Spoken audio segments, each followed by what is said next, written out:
Hello, everybody.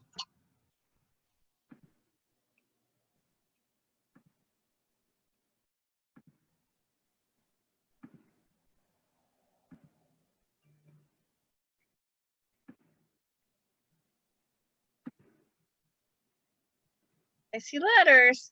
There we are.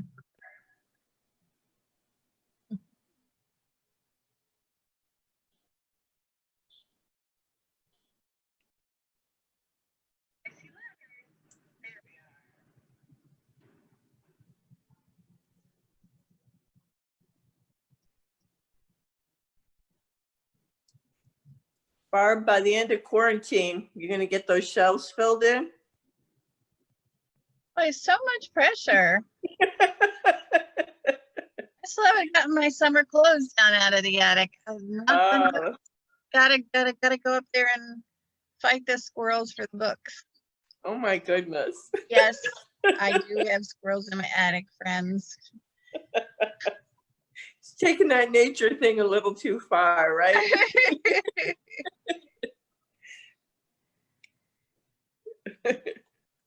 Just don't start naming them, Barb, and you'll be okay. Don't worry, I'm not. Yeah, I have no affection for them at all. I've got a wolf in my house. Great. I have a dog. You're okay. Yeah.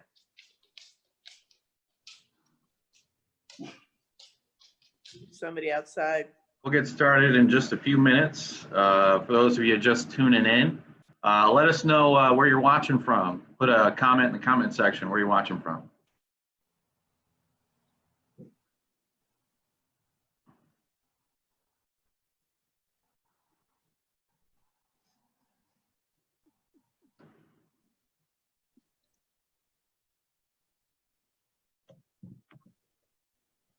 Barry says he had raccoons in his attic. Who does? Perry had raccoons in his Perry. attic. Sorry to make that public, Perry, but you did. Ask him if he's seen Gray Gardens. Hmm? Oh, yeah. Gray Gardens. Yeah. Raccoons in the attic feature prominently. Oh, yeah. Well, I mean, I fought them for years and I will continue to. Don't worry. They're destructive, man. They'll eat anything. Squirrels. Well, they're rodents, so they have to continually sharpen their teeth. So they always have to be chewing on something, which is why they're destructive. That makes sense. Yeah. But it doesn't make it very happy for me, I must say. No, you got to find like the hole, and then, but then, you know, now that they know that there's a great place, they'll just make another hole, right? Right. That's what my struggle has been. Did you know they were imported to Champaign-Urbana? They weren't actually here on most of the prairie. No, from where? Here's a little lesson, yeah. Yeah, but they thought there was a professor at the U of I who thought that it would make the young men a little bit more a little bit tamer by having, you know, cute little animals to watch. And he brought them to the campus, and they actually brought them in little boxes to West Side Park, which is right down the street from me. Wow. There weren't really that many trees in the downtown Champaign area at the time. There's a great newspaper article about it somewhere, but I didn't bring it with me today. So I wonder where he brought them from, because I mean, I know another place that's just Indiana. Oh, okay, because University of Chicago, you know, when Hannah went there, that place has more than the quad. It's strange how many squirrels are there in the middle of the city. You know, well, not in the middle of the city, you know, in Hyde Park. I wonder if they brought them there as well. I don't know. I just know that they brought them here. Maybe it was. Oh, I'm sorry. We're doing something real here, aren't we? No, you go ahead, Katie. Oh, now it's talking about squirrels. I was going to talk about squirrels. Go ahead. I was going to say at ISU, the squirrels would come within like, I swear, like 6 inches of you. They were so used to humans on the quad. It was crazy. Yeah, maybe it's a university thing. Maybe they're trying to make it look more like nature, so they bring in the squirrels, you know? Yeah. I don't know. Someone just say a shout out to Katie Ripo and Kyle Morgan. They're both watching. Hey, Katie. Both former employees of the Museum of Grand Prairie. That was my former office mate, Katie. Katie 1 and Katie 2. All the Katies. All right, should we get started? Okay, well, thanks everybody for tuning in. We're going to get started with our Mornings with the Museum program again this morning. Let us know where you're watching from today. We're all streaming from our homes in Champaign County, so put a comment in the comment section. Let us know where you're watching from today. My name is Pat Kane. I'm the Public Programs and Visitor Services Coordinator at the Museum of the Grand Prairie at the Champaign County Forest Preserve District. And let's see who else is with us. Barb, would you want to introduce yourself? Sure. I'm Barbara Schlicker-Garvey. I'm the Director of the Museum and Education Department for the Champaign County Forest Preserve and have primary responsibility over the Museum of the Grand Prairie. Hi, everybody. Thanks, Barb. Katie, what about you? Hi, I'm Katie Snyder, formerly Katie 2, now just plain old Katie. I'm the Education Program Specialist at Museum of the Grand Prairie. Thank you, Katie. And Mark, how about you? Hey folks, I'm Mark Hansen. I am the Museum of the Grand Prairie's curator. Okay, so we're all here today. In a few moments, we're going to share some exhibits from our past, spotlight some of our favorite exhibits that we've done. You know, we'd love to hear from you as well. These Mornings with the Museum programs, we would love to make them more engaging and interactive and fun for everybody. So let us know some of your favorite exhibits if you've ever visited the Museum of the Grand Prairie from our past.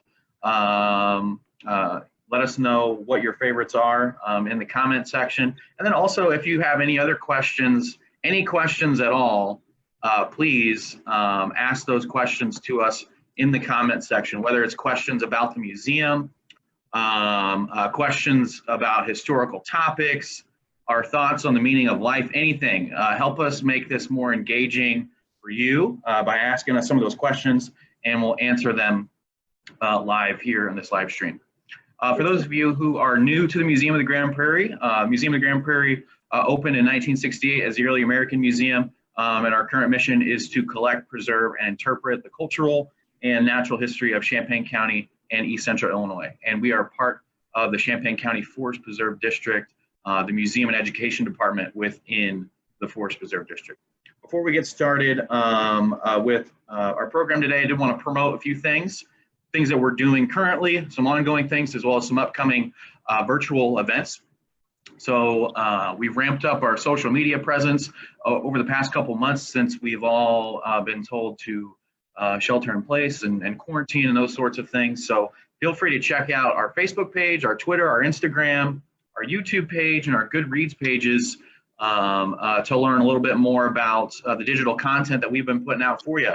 There's stories of local history, educational activities for kids, book reviews, virtual exhibit tours, some collaborative community events, fun facts, and a whole bunch more. So not only follow us on Facebook, but also check us out on Twitter, Instagram, YouTube, and Goodreads.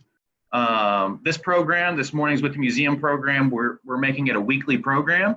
We'll do it every Wednesday morning, just like we are this morning. And it's scheduled to go from 10 to 10:30, although this morning we had a few technical difficulties right around 10 o'clock for whatever reason. It was not working for us, but we got it all resolved and we're going live now. But check back in every Wednesday at 10 o'clock for this live Q&A events where we'll have a theme each week, but we still encourage any and all questions every single week. Hey, Pat. Go ahead. our viewers can suggest themes too. We would love that. Yes, that would be great. Suggest any themes, anything you'd love us to talk about. We would love your opinions, your thoughts. We want to hear from you. So please send us in anything that you would like us to talk about on these programs. We'll do it live. We'll take your ideas. We'll do this one this Wednesday, check in next Wednesday, the Wednesday after that, and so on and so forth. A few virtual programs coming up in our exhibit speaker series. Week before we had to close our doors in March, we opened up a brand new exhibit titled How Long Must Women Wait? Women's Suffrage and Women's Rights in Champaign County, which once we reopen, we would love for you to come out and explore that exhibit space. But we are also putting on an exhibit speaker series tied to that special exhibit. On May 30th, which is this Saturday, Jeannie Schultz-Angel, who is a historian, is going to, historian who also works at Napier Settlement in Naperville, Illinois, is going to put on a program titled Casting a Historic Vote, Suffrage in Illinois. And again, that's going to happen this Saturday afternoon, May 30th. And then on June 7th, we got another program coming up in the near future. Sunday, June 7th, Laura Keys, who is a historian and professional first-person interpreter, will present the program History Brought to Life, Elizabeth Cady Stanton, where she will take on the role of that suffragist and provide an awesome virtual engaging program. So check out more information about those events on our events tab on our Facebook page. Also, Katie Snyder, who's with us today, she's been collaborating with some community organizations on a virtual art show, which is set to premiere here soon. Katie, did you want to talk a little bit more about that? Sure. We don't have a date yet, but I think we'll have a date up and running pretty soon. We have a virtual art show where students anywhere from K through 12 all across the county have submitted some just really awesome artwork that has really spoken to what their thoughts and feelings are during this very strange time. And so it's going to be, we're going to present it as a Facebook event, and then later on it will be available on our YouTube channel. And a big shout out to our friends at Cranard Art Museum, Chambana Moms, Coop Adventure Play, and Urbana Arts and Culture Program, who all collaborated with us to make it happen. And later on, all this artwork that the students made will become part of the historical archives that we'll maintain. And it's pretty cool stuff. If you guys, I know you all have gotten a chance to look at it. It's pretty cool, right? Yeah, Katie shared the video with us, and there's tons and tons of really awesome artwork from young folks within the community. So be on the lookout for that and check it out very, very soon. Okay, Katie Riepel is watching from Miami, Florida, all the way down there, South Beach. So let us know where you're watching from as well, too. Put a comment in the comment section, and please, please, please ask us any and all questions. Put your questions in the comment section, and we'll answer them here live. We would love to hear from you. That would make this program so much more fun and engaging for you when we answer your questions. So please, please, please, again, ask us those questions. Even about squirrels. Yeah, even about squirrels. We had a nice squirrel talk at the beginning. Those of you who were tuning in then. Yeah. It was a real squirrel moment. Yeah, right. Literally. But it was informative, you know. I learned a thing or two, so. Okay, all right, so the theme for today is exhibits from our past. We're going to talk about these in between answering your questions as well. Asked the staff members to think of some of our exhibits that we've done in the past, spotlight them, choose one in particular, talk a little bit about it, what you enjoyed about it, and or why you chose to talk about it today, why you took such a liking to it, whatever else. So we've got some exhibits to share with you, and we're going to get right to that. Who wants to go first? Don't jump in at once. Okay, well, I'm not going to waste time, so I'll go first because, nobody wants to get in front of the boss anyway. Right. So I chose Abraham Lincoln exhibit because it's the last permanent exhibit that I did as a curator. And when I started thinking about it, I was like, oh my gosh, that's just too much stuff to think about. So I went to one section of the exhibit, which is our recreation of the Goose Pond Church. The Goose Pond Church was a first congregational church in Champaign, and it was built in 1856, and it was still brand new when it was built, and Abraham Lincoln came to give a speech there on June 17th. So we're almost into June, so it's the same time of year even.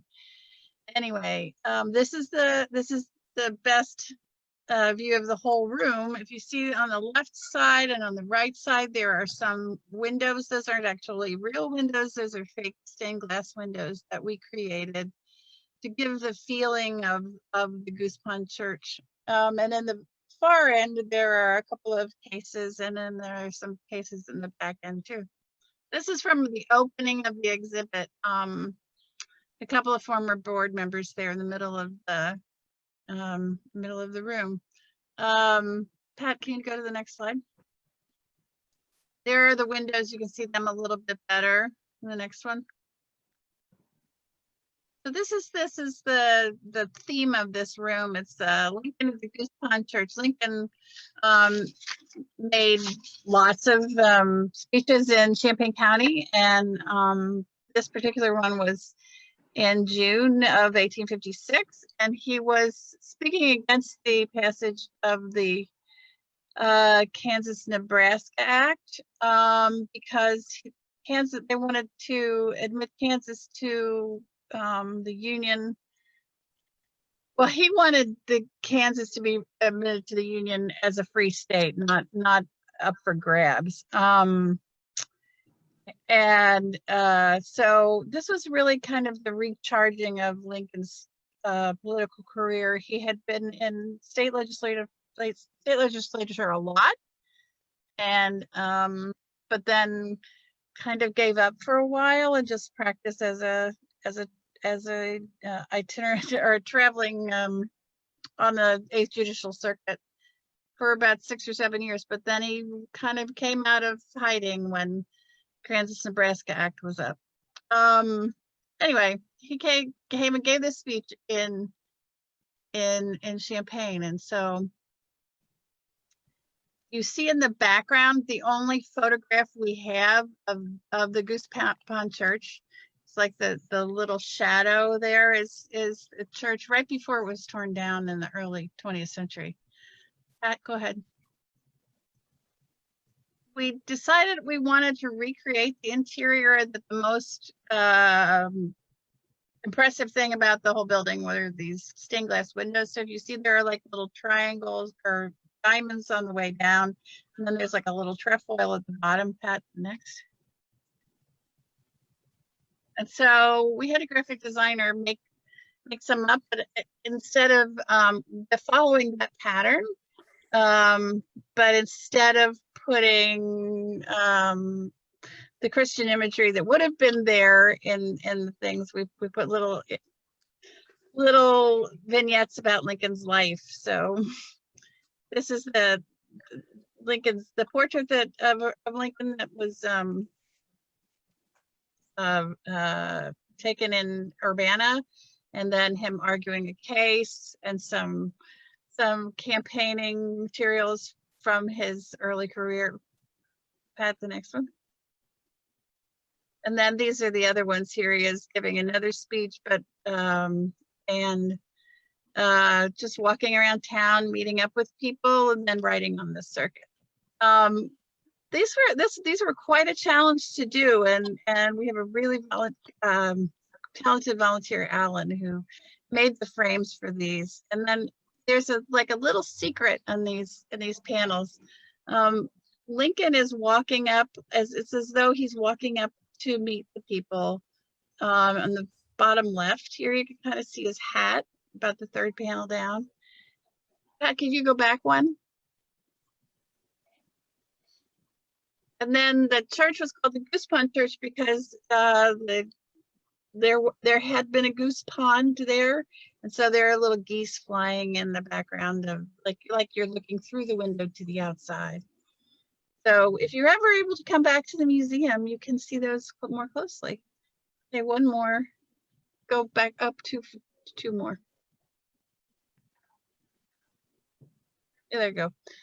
This is not really legible, sorry. I thought if we could, you can't like zero in on this, can you? The top. I don't think so. Okay, that's fine. This is a charter from the First Congregational Church. It was the only church in Champaign that had it in its charter that it was against slavery. So we have a copy of this, not the original.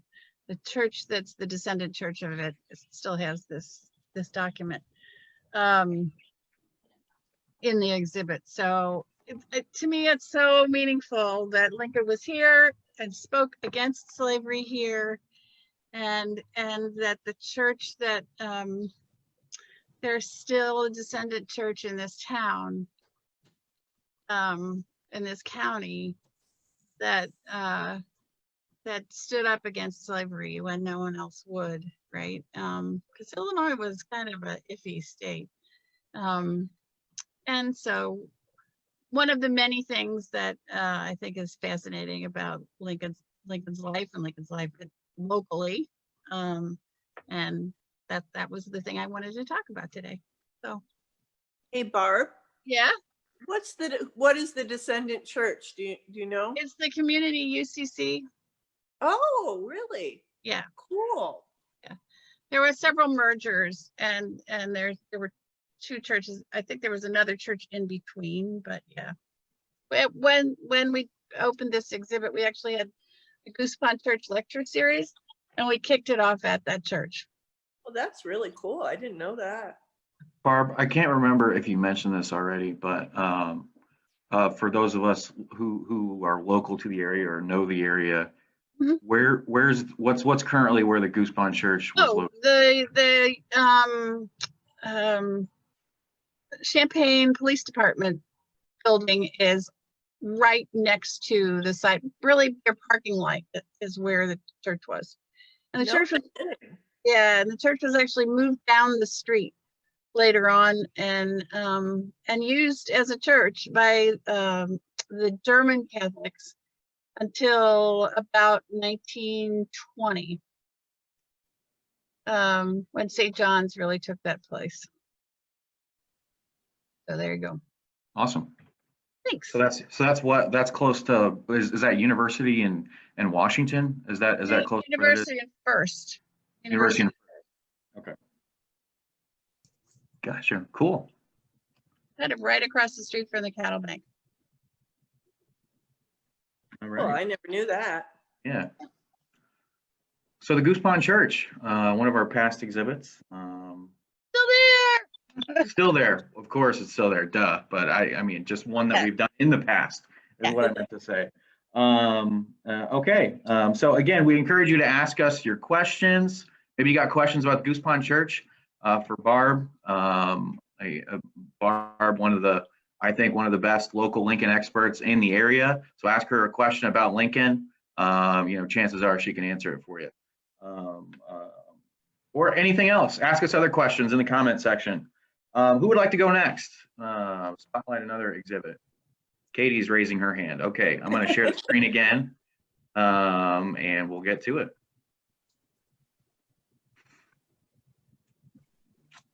Okay, so I chose our last past temporary exhibit, 1968, A Time for Every Purpose. And this is the one that we opened in 2018, and it was the 50 years back was 1968, which is odd, but true.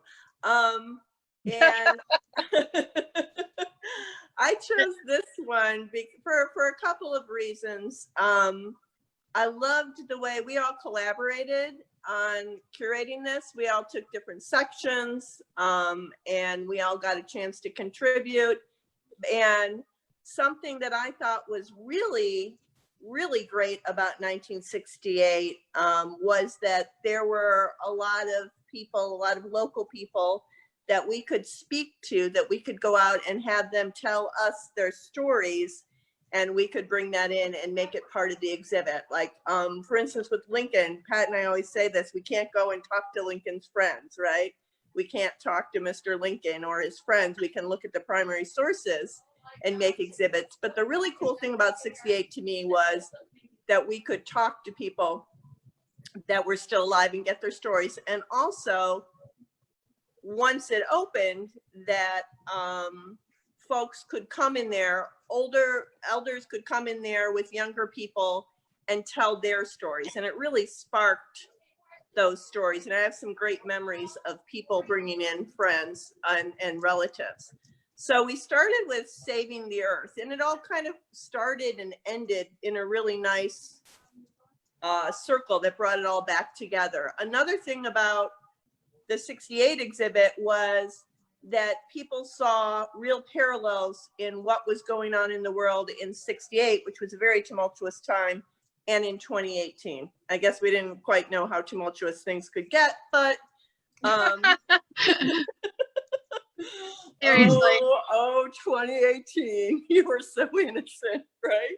Those are the good days. 2018 those are the good days.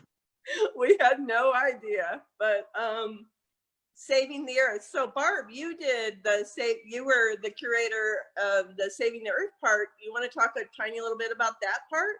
Yeah, well, the environmental movement really got its kickstart in the early 60s, but was well underway by 1968 in the U.S. Trails Act, and there was another Open Lands Act that was passed in 1968, and by 1970 we had the EPA. So it was just such a fervent time for trying to clean up the earth, and we thought as part of the forest preserve really needed to get that message forward in this exhibit. So that's what I have to say. Yeah, that was cool. In the case, you can't see it, but there was things like the Yule Gibbons book and some other things that reminded me of my childhood with my dad, and the back to earth kind of movement sort of things. Then as you rounded the corner, Pat, are these like in, yeah. So this is the part I worked on, which was civil rights in Champaign County. So it was interesting that we talked to young folks and older people that might not be aware. There was all sorts of things that happened at the same time. Many civil rights leaders were murdered at that time, and it all kind of came together, and the government started to get involved in making a change after the murder of Martin Luther King. You can see up in the right-hand corner, there's a protest in front of a J.C. Penney's that wouldn't hire African Americans. And on that wall, we have some examples of de facto Jim Crow. We didn't have Jim Crow officially on the books here, but there was most definitely places that, wouldn't serve African Americans. You couldn't stay in different hotels.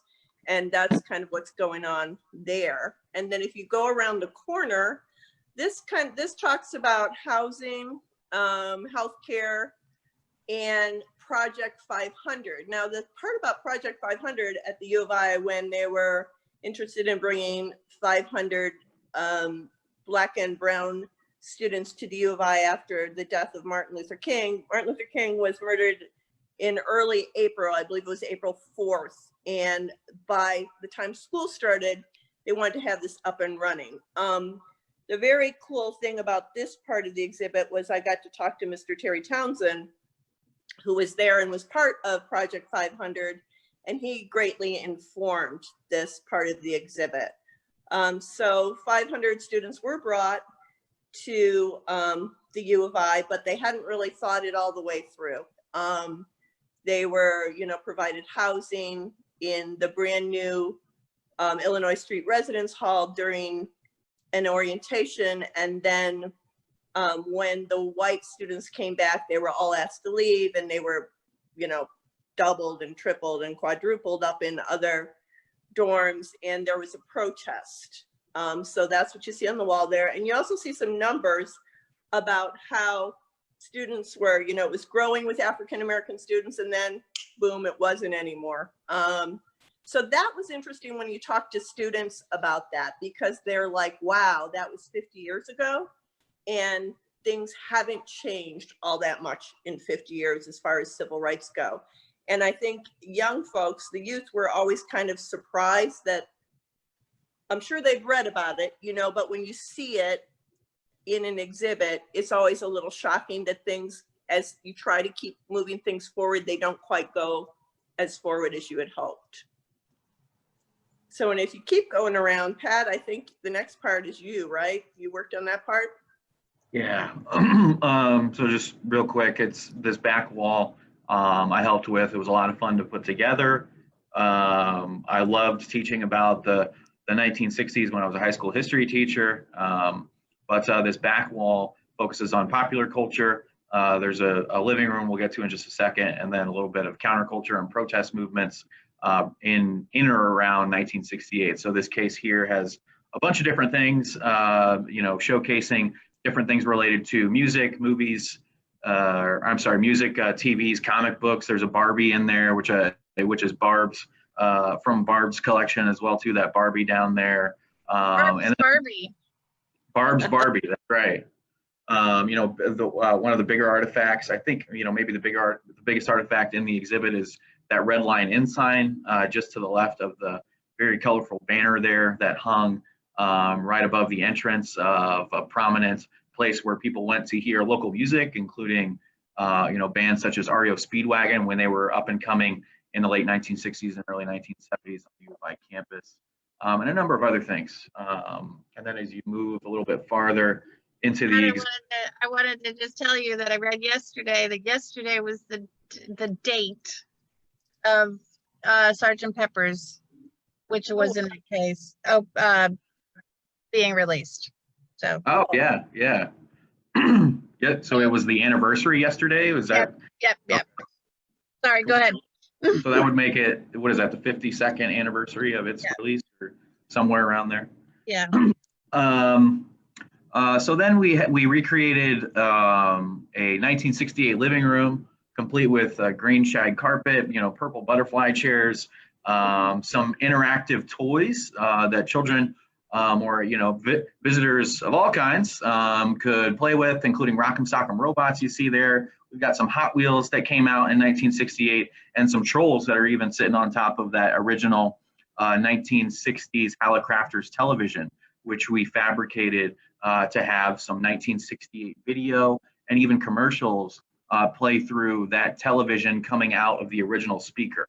So that was pretty cool, where folks could actually. Those commercials, Pat, were great because you can learn so much about a society and a culture by the commercials. Yeah, that, you know, much like a lot of that stuff that was in that previous case, in this pop culture case, just like you said, Katie, I mean, you can learn a lot about the times by, you know, even just looking at things such as music, TV, and even toys. You can learn a lot about, you know, the changing times in 1968 as well. And those commercials were pretty cool too.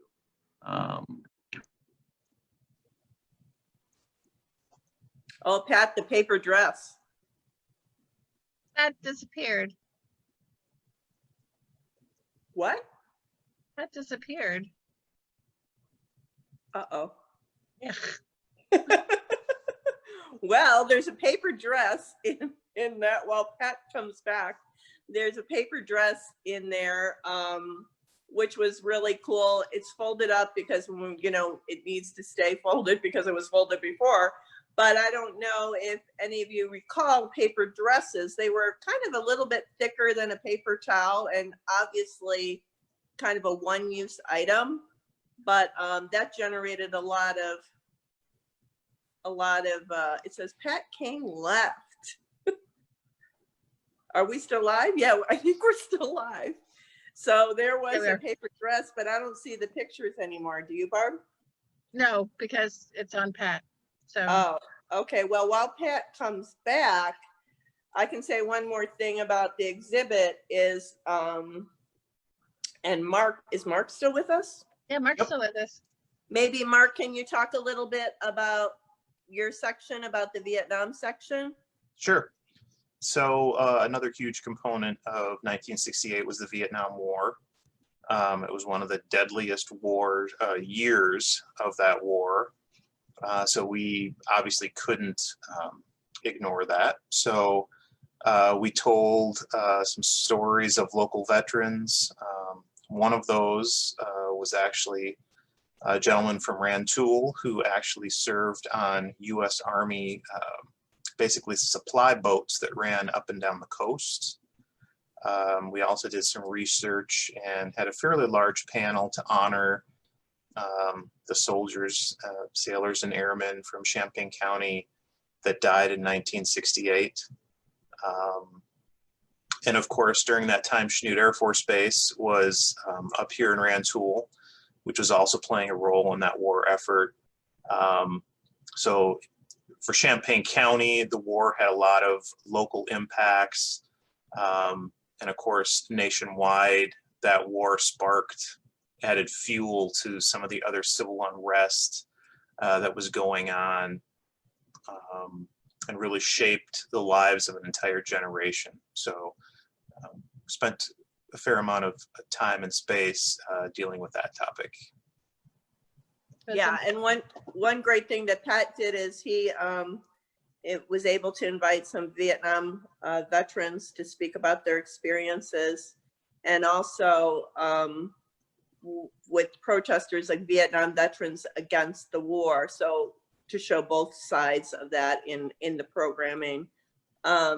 And one of my best memories really is when a friend of mine, Father Tom Royer, who was an anti-war activist during that time period, came to see the exhibit and was telling my daughter, who's a young activist, about his experiences back then. So that's what I mean when elders could kind of share their experience with younger folks. And then if we still had pictures, you could see another part that Barb did, right, Barb? No, did I? No, Mark. Oh, did was that Mark? I'm sorry. That was Mark. Oh, look, Pat's back. What? Pat back? Yay, Pat. I don't know what happened there. I'm sorry. It's just Pat, Mark had just talked about the Vietnam section. okay. Want pictures of that then? Sure. Oh, Barb, you did do the center section. I don't know if we want to spend a lot more time on it because we were feeling time. We don't have to look at pictures, but the reason that we did an exhibit on 1968 was because it was the 50th anniversary of the museum, and we thought, well, we could do a retrospective of the museum, which may or may not be that interesting to anybody but the people who work there. Or we could do something about the year that it was founded, and a year which admittedly was about as turbulent as a year could be, and yet somebody thought it was a great idea, and I'm glad they did, to found a museum that year. So that was the center of the exhibit, was the literal center and the virtual center of the exhibit. And that's all I need to say. There you go. There's some things about the founding of the museum. The Early American Museum. Early American Museum, which changed its name in 2011 to the Museum of the Grand Prairie.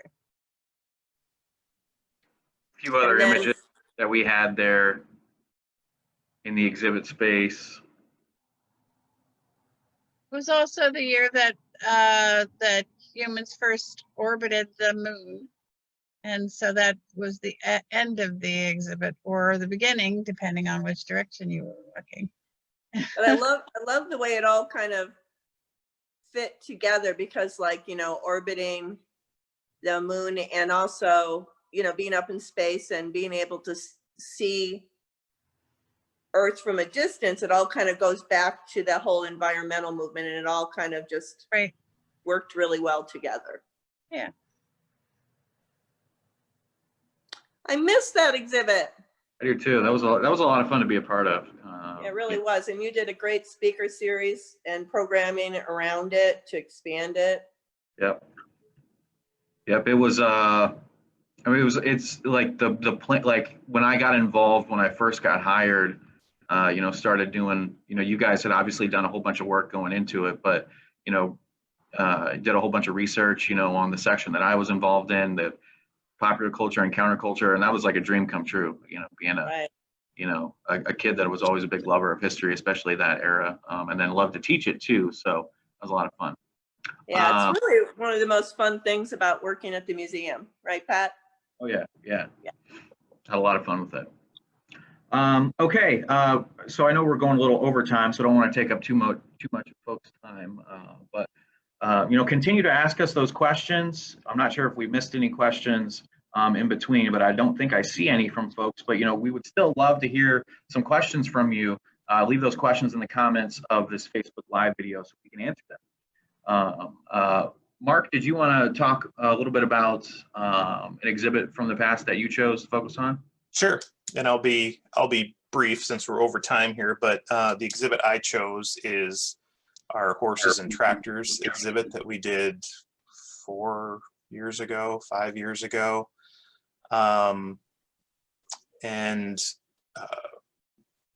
One of the things I liked about that is it's often overlooked, but the shift from horsepower to tractor power basically changed life as we know it. I mean, it definitely changed how farm work was done, the amount of farm fields that could be farmed, the amount of work that could be done. But what I found most interesting in doing the research for this exhibit is that World War I was really the catalyst that pushed, quite literally pushed horses out of the limelight as a power source across the board. World War I wound up sucking up all of the men, well, not all of the men, but a lot of the men, a lot of the horses, which basically gutted the agricultural workforce in this country, which created a vacuum that tractors could fill, and tractor manufacturers, aggressively took advantage of. But also the war itself, today we don't think too much about horses being, a tool of war, but in World War I, they were the primary power source for hauling supplies, hauling wounded, hauling artillery pieces. They actually were better than other types of vehicles because they could more easily get through the mud and some of the rough conditions. But what really staggered me was the number of horses. The number of horses that served in World War I ranges anywhere from 6 million to 8 million animals. Mark, were those American horses that were sent over, or were those horses that were already in Europe? Both. By the time, pretty quickly, it became evident that horses were not going to survive well in that type of warfare. So fairly early on, the United States started sending over tens of thousands of horses because, the European horse stock was basically used up pretty quickly. New Zealand, I believe, sent horses. Just tens of thousands of horses went to Europe. Like I said, to get up to that 6 to 8 million, the majority of those animals died, either in combat or from poor living conditions, basically. Horses made such an impact that basically MASH hospitals for horses were set up in World War I. Wow. Because they were so valuable and there was such a shortage. If a horse was wounded and it could be saved, they would go out, retrieve that horse, take it back to a specially set up veterinary hospital and try and keep that horse alive and get it back. Pershing was complaining about a shortage of horses the minute he set foot on the continent. The other thing that's interesting is the plight of war horses led to some of the first humane societies, some of the first animal rights activism, Wow. because of the poor condition that those animals had to endure. So yeah, so that's the exhibit that I chose. Like I said, because of the huge impact it had on Champaign County, and just that all that information about horses in World War I that was pretty striking. Amazing. It's you know, Mark, you talked about there at the end that, you know, it sparked the, you know, the creation, or, you know, the will to create like humane societies and these animal rights activism groups. It's like when you look at like one like war in particular, you know, it was a world war, but it's you know, interesting to see how many other things that it continues to impact, you know, not only during the time, but long after, you know, things that people don't even necessarily think about when you think about World War I. You know, you don't really think about humane societies and World War I together, but just the lasting impact of, you know, one major world event can just go on and in a bunch of different directions. So Yeah, that's so true. okay, so, you know, again, running a little short on time. I'll be the last one to go. You know, still would love to answer some questions. I don't see any questions. You know, ask us, you know, what our favorite color is or something. I don't know, but you know, ask us any and all questions. Mine is So purple. Yeah. I'm a big fan of orange myself. Here's some orange, and then, you know, a nice little segue from, you know, Mark was talking about horses and their use during World War I a few years back. I think it's, you know, correct me if I'm wrong here, any one of you, but I think this exhibit started in 2017. It was a series of case exhibits and then went into 2018, if I'm not mistaken. That's right. It was to commemorate the U.S.'s involvement in the end of World War I. Yeah. So The 100 years centennial of. yeah. So it's a big anniversary. You know, much like this year is the 100th anniversary of the centennial of the 19th Amendment's ratification, which we did, you know, our special exhibit this year on. As Barb mentioned, a few years back, it was the centennial of the end of World War I, that war that Mark was talking about, and, you know, the use millions and millions of horses in that war. But this small case exhibit, you know, was one of the case exhibits within the series. I think there were 4 of them. And I didn't have any, you know, involvement in curating this or doing research. I took some pictures and posted them on Facebook, on the Museum of the Grand Prairie Facebook, but that's the small amount of involvement I had in this exhibit. But I chose this one just because it had such a big impact on me personally, just when I was, you know, reading it. History, I'm not sure for those of you watching, or, you know, those of us who are in, you know, on the Zoom call here, you know, Barb, Mark, or Katie, but, you know, history has always been pretty personal for me. You know, there's a number of things that relate to it. You know, my grandpa, both sets of grandparents, you know, were involved in the military. My grandpa would take us out to Chanute Air Force Base and Rantoul, where we grew up, and would talk about his historical experiences. And this exhibit, you know, I felt it was very, very personal. And in the exhibit space, it talks about, it was titled "Sacrifice: The Wartime Letters of Charles Bowen Busey," a local veteran of World War I, of the Busey Bank family as well, too, a notable name here in Central Illinois, but served in France in World War I.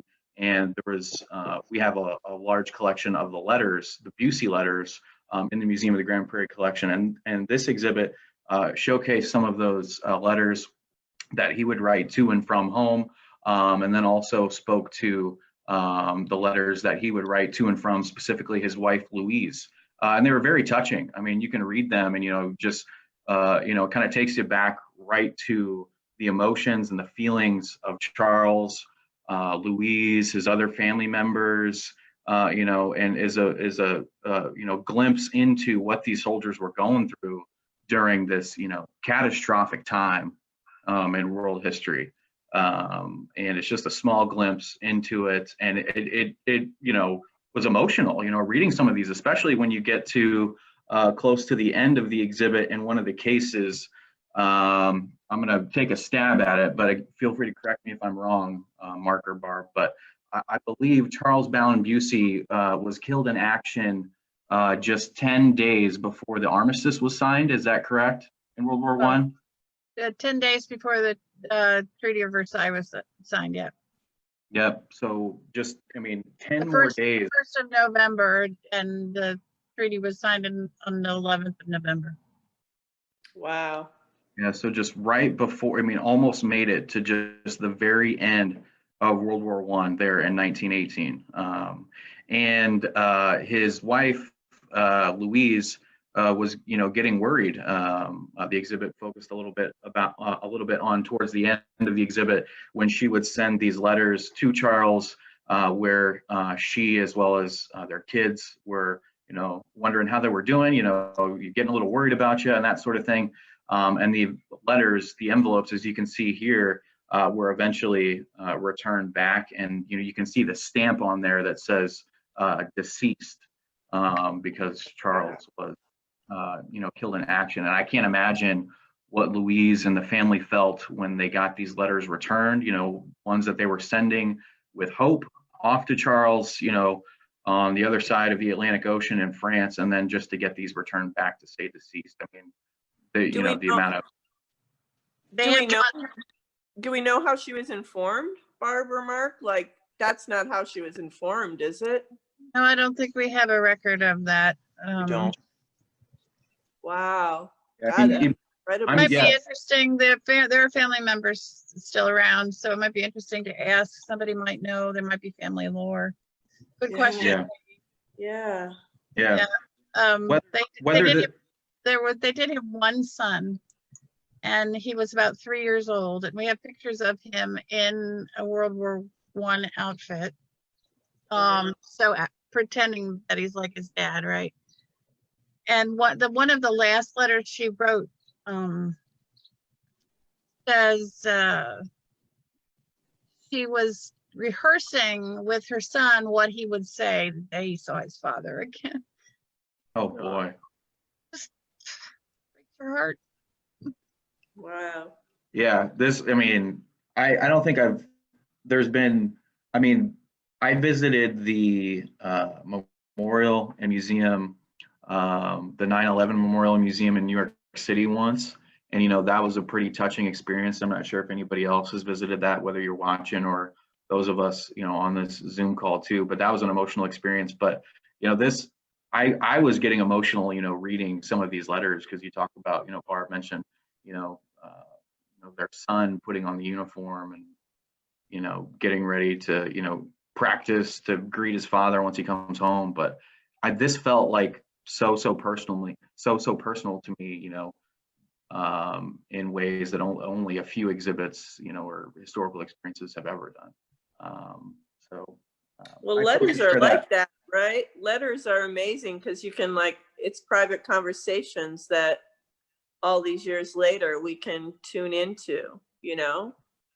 So yeah. I think it's amazing when we can read letters that were intended for, each other's eyes, and now they're in a museum, and that kind of really tunes us into the personal experiences of the lived people. Sometimes we think of history as long ago and not like us, but then stories like this show us how much it is like all of us today, right? Yeah, it really humanizes us, I think it's why we do what we do, right? Because we want to tell that story and make and hopefully communicate that to other people, that we have a lot of similarities and a lot of connections with people of the past, and most of them did those things so that we could be here being who we are. Yes. We have a couple questions, Pat. I see that. I was, maybe in just our final few moments here, if we could, go around and quickly answer these questions. But Katie Ryapel asked, what was the first exhibit each of you worked on at MGP? Waterways. Oh, Waterways. I bet Katie remembers Waterways. Smithsonian The first one was blacksmithing on the Prairie, which was permanent exhibit put up in 2001, so it was a long time ago. Still up. That's true. Still up now. What Katie? about you guys? Waterways was leaving when I was coming to the museum, and 1968 was the first one that I was honored to be able to help put together. Yeah, same with me. Cool. One other question. Katie Ryapel also said, "Oh yes," in response to Waterways. Katie used to I work at the museum, and she did a lot of wonderful public programming, and also helped out in the graphic arts department. So Yeah, she made a nice horse graphic for horses are quiet, tractors are loud. Tractors, yeah, that's the right way to say it. Yeah. she did all And she of was a it. good truck driver. So That's right. There was one other question about horsepower. So Yeah, Giles or Giles, forgive me if I mispronounce your name, but how did the use of horsepower change as the war developed? I assume he's talking about World War One. it didn't really. Horses remained the primary source of power throughout the war. Toward the end, we did start seeing some motorized tanks.